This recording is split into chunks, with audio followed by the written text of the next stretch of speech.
Good morning, y'all. Good morning. Ooh, it's good foggy or something. How's everybody doing? I haven't been on in a minute like this. Y'all, have y'all seen my cooking videos? I don't get the most I might get is 50 or 60 views. But like I say, if I'm doing it for a ministry, I'm gonna keep going anyway, right? Yeah, that's what it's about. Because y'all, people are hurting. People losing family members. A lot of sickness and death. I mean, in February, I think I went to a funeral every Saturday. And then here I have 2 funerals today. And I'm just telling you, I was up in the middle of the night before last, and I was listening to Trent Shelton. If y'all don't know who he is, he's an NFL. He used to play for the NFL, and he does a lot of inspirational speaking and everything. And he said that he had gone to one of the high schools. You know, he's just speaking life into the kids. And he said that 99% of the kids said they wanted to be ball players and things like that. And he told me, he said, have you ever thought about being an author, being a creator? There are other things to be. But see, that's what I'm saying. Other things to be other than just entertainers, rappers and things like that. If everybody wants to be rappers, who's going to be the nurses and the doctors and the lawyers and the judges and I don't know. Everybody.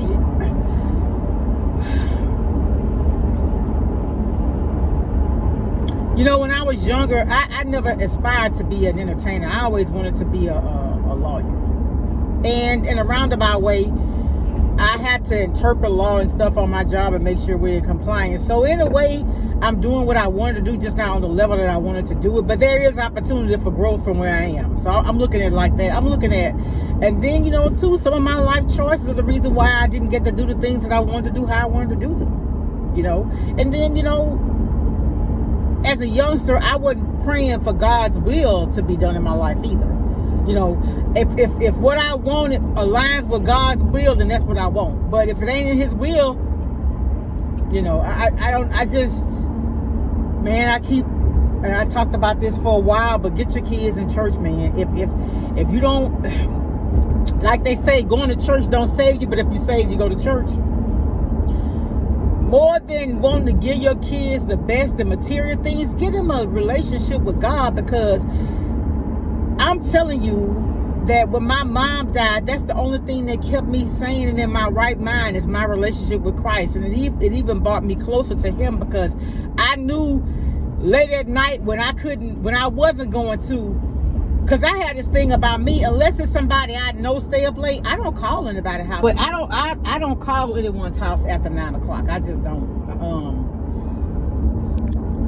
I don't know what happened when I called myself fixing it, like I messed it up. But anyway, yeah, so when I wasn't going to call anybody else on the phone, I know I could lean and depend on Him, and that's what got me through. And so, you know, if I think that if we give our kids Christ first, everything else will fall in line.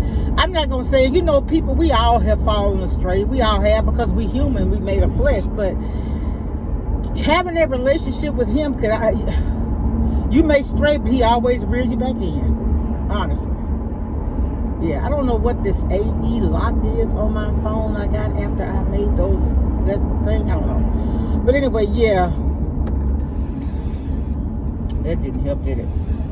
Anyway, but it's just a lot. It's a lot. Sickness and death, and you know, and that's the thing about it. Death is a part of life.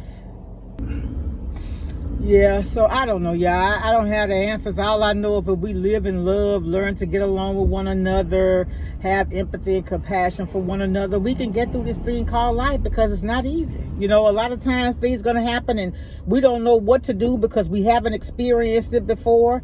And, you know, and if you think about it in your own life, but on a larger scale in the whole United States and abroad, when COVID first came, man, it was chaotic, something we had ever experienced before. And there were mistakes made, I'm sure, and everything, but I respected the protocol, the policies, the procedures that they set in place. I respected that. And you had to respect the people like Dr. Fauci and all of them that came into play, because this was new for them as well. You know, it was a test. And then for him to hear him talk about his family being threatened and everything like that, for what? It's sad. The world we live in, man, is sad.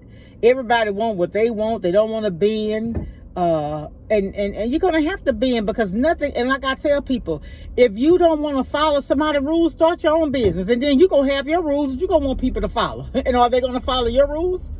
You know, it's, man, I've gone through this. This life has changed maybe 3 times, and I haven't moved very much. But yeah, so, you know, rules are there for a reason. Yeah. If you don't want to follow somebody's rules, like I say, start your own business. And then you can set your own rules. You could abide by your rules. But if you have to hire somebody, remember, they may be like you, don't want to follow somebody else's rules. It's crazy. Yeah, rules are in place for a reason. And one of the things is, things are not always about you. It's not always about you. All right, I don't want to be rambling. It looks like a cloudy day here. I think it may be supposed to rain. I got an umbrella, but I don't be wanting to go to no funerals in the rain. But I'm not going to be, it's not outside, so. All right, y'all. One of my real close childhood friends, I remember as a kid going to their house. You know, I live in Louisiana. We used to go on the levee back there and pick all kind of berries and stuff. I remember going and get those berries, and we'd have our little buckets to put them in, and we'd come back home, and my mom would get those berries and clean them up, and she'd make berry dumplings. Those, you know, man, do people even cook like that? Do people take the time to do things like that for their kids anymore? I mean, I see it on YouTube. I do. I ain't gonna say people don't do it, but I remember my mom used to take the berries. She'd take the berries and strain all the juice out of them and just make the dumplings, and you just had the juice, because a lot of people don't like the seeds. I'm sorry, y'all, about this camera quality, but it's a cloudy day. Look like it's supposed to rain. But anyway, she would take that and strain all that out of there and make the dumplings to sit on top, and we have fried chicken with that. Oh my goodness. And I remember one time me and this girl had skipped, we left church. Yes, we did. We left church, and her mama had made them berry dumplings like that and some fried chicken, and ooh, Lord have mercy. That was some good food. Yeah, I told y'all I'm a foodie. Yeah, I'm a fat girl. I love to eat. But I still eat what I want. I just don't do it like I used to. I've really cut back, and I've kind of trained my stomach a little bit. This weekend I barbecued. I don't even think I shared my food this weekend. I don't think I even recorded it. But I did ribs, chicken, sausage, not a lot. I had 1 slab of ribs. I had 5 leg quarters. I did 8 sausages. I did dirty rice, baked beans, potato salad. I should have shared that with y'all. I'm sorry. Sometimes when I'm in the moment, I be forgetting. You know, I'm not a large scale, a big YouTuber, so it's not my main focus. You know, I don't use it to survive. You know, it's just a little extra. And what I try to do, I try to give back. I feel like it's a blessing because I don't put in much effort, so I try to give back and giving it and get, you know, in that way. Yeah, it ain't much, like I said, but you don't know how a little bit can help somebody a lot. You know what I'm saying? Yeah, I don't know, y'all. I guess I'm rambling, but just love on people, check on people, reach out to people that are hurting. I be trying, like the Dollar General has some real nice cards, and I try to keep cards to send to people, you know, just to let people know that somebody cares, somebody thinking about you. Like one of my church members, I hadn't seen her in a while, but I pass by her house a lot when I'm going to lunch. And she was in church the other day, and I told her, I said, hey, I had written down your address, so I want to send you a card. And I got the card, and I'm still going to send it to her. Yeah, she had been sick and out for a while. Yeah, it's a lot, y'all. Just pray for the whole world. Pray for love, pray for peace, compassion. Yeah. All right, y'all. I'm out of here. Be blessed. Make someone smile. Much love. Bye. I feel the love. I feel it growing every day. I feel it.